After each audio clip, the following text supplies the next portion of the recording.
Hey DJ, just coming off this game and through the first six games, where do you think the pass rush has been? Can you repeat that? I didn't hear you. My bad. Oh, you're good. Just coming off this last game and through the midway point of the season, where do you think the pass rush has been at, just in terms of a production standpoint?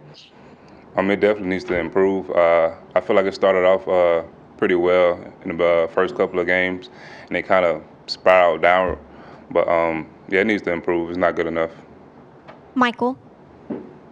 Yeah, the first half seemed like Texas A&M was moving the ball pretty well, and then after halftime, you guys stopped in four straight possessions. What changed from the beginning of the game to the beginning part of the second half? Honestly, we got hit in the mouth, and coach and some of the players, kind of put everything on the table at halftime. We kind of picked it up, but it shouldn't have even been like that in the first place. So, but yeah, we just kind of got more things figured out that should have been figured out in the beginning of the game. Stephen. DJ, when Coach Saban talks about never wasting this opportunity, trying to learn from this, what does that look like to you in not wasting this moment?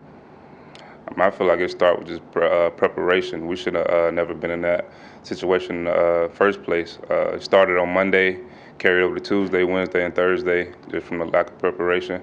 But he said it before it even happened that, we was going to get hit in the mouth if we, prepare the way we're preparing. So, yeah. Nick. Hey, DJ, what are some of the specific challenges to defending an offense like Mississippi State's air raid offense? Pass rush is going to play a big factor because, they pass the ball a lot. So we have to, affect the quarterback. And if we can't do that, then it can be a long day for us as a defense. Jeff. DJ, usually it's Alabama who hits the other team in the mouth first. What kind of statement does this team want to make on Saturday?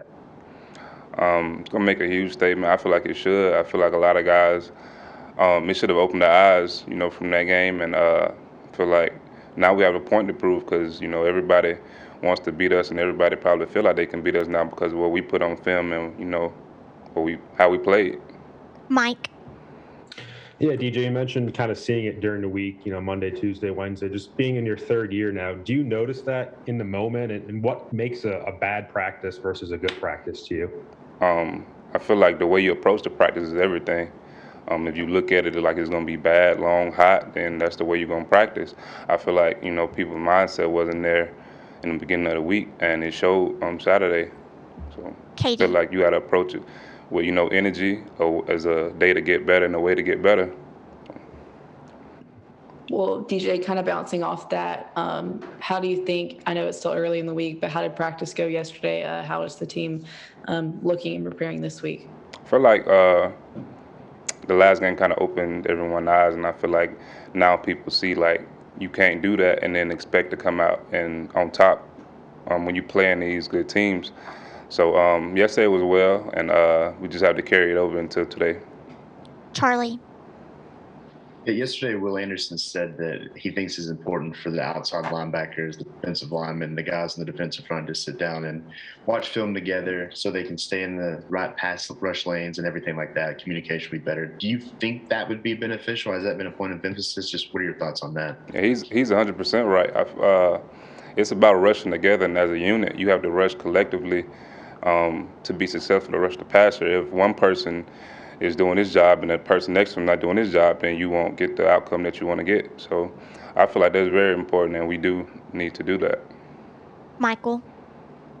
Too, if I could you further expand upon that the halftime discussion? Who was leading that? What was that moment like, and what did it mean to the team? It was a couple of different guys who said something. I'm trying to Phil maybe said a couple of things. Will maybe said a couple of things.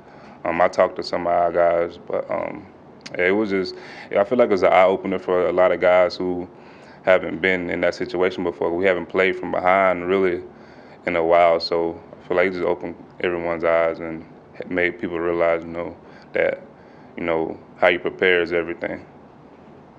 And how the leadership on this team, how is it compared to the teams you've been on in the past, and how vocal are people in those moments? The leadership is good. I feel like we have a great group of guys on the leadership.